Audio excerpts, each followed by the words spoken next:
All right, so Jake Paul set to face Tommy Fury on February 25th. Welcome back to Gloves Up. I'm your host, Jacob Cooperman. Listen, we've got to talk about this matchup, my thoughts about what this says for the influencer boxing scene. But first, I'm going to put the mic away from my face for a second. If you guys are interested in buying some merch that I had made for the show, I have a Teespring link that I'm going to put down in the description below. You guys can go there. Listen, we're a small channel. We've got 17 subscribers, but baby, we've got 17 subscribers in about 2 days. So it seems like you guys really enjoy what I'm doing. I appreciate all the love. It's been a long time coming, a lot of work that's been put into this. So if you guys would like to support a smaller channel, I got to tinker around with the prices and make some more designs, but that will be the link in the description. So if you want to go check it out, let me know what you think, give me any feedback, or perhaps get yourself something nice. Feel free to hit that link. All right, so without further ado, we got to get into this fight, man. It seems like the equivalency of this fight in the UFC would probably be Tony Ferguson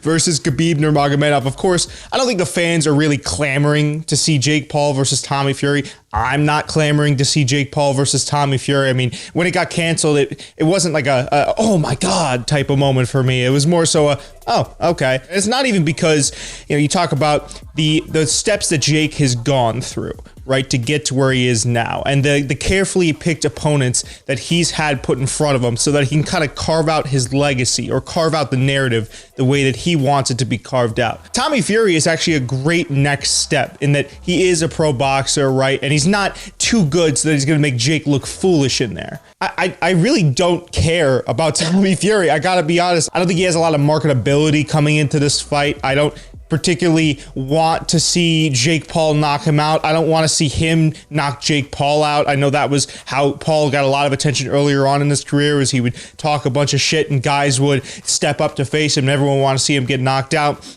And now it's kind of changed to, oh, well, can Jake do this? I really, my interest level in this fight is not, my interest level in this fight right now is probably around like a 2, maybe a 3.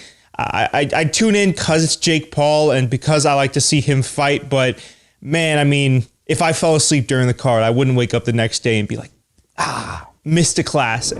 So then what does this say about influencer boxing, right? Because we know that Jake's going to step into the PFL cage in 2024. He's going to have his MMA debut against an unidentified opponent. And so my question with this fight is, how does this really elevate Jake's brand besides the obvious fact that he is for the first time going in there with an undefeated boxer? I really don't know how. That might be the problem that Jake is running into now, and it's a problem that we've seen with influencer boxing as a whole, is some of these guys, they're entertaining, but they can't box. And then some of the guys that can box, but they're not entertaining.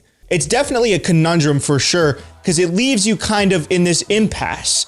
You have to start developing the scene a little bit more, or perhaps the scene has to catch up to Jake. Nobody's going to take away the fact, and nobody can refute this fact, that Jake Paul is a trailblazer in this influencer combat sports scene. It's him, it's KSI, it's Logan Paul, and I'd even wager to say that there's a little mixture of Joe Weller in there. After this fight, what can Jake Paul say, right? It's a similar thing to what we talked about with KSI fighting 2 guys in one night. Yeah, it was a really nice optic, him taking out 2 guys in dominant fashion, especially a guy in Pineda that came back this past event, the Zone Misfits Series 004, and actually looked pretty good. For KSI to do that to him, it was nice. But off the back of that, people were still not convinced that he should be the next guy up facing Jake Paul. And I do believe that Jake, while he is ahead of KSI, and I've talked about this on the show before, I don't think that having a fight with Tommy Fury is going to make it any more convincing for him to carve a path into KSI, because that's where this entire summit seems like it's meeting, all right? It seems like these are the 2 guys,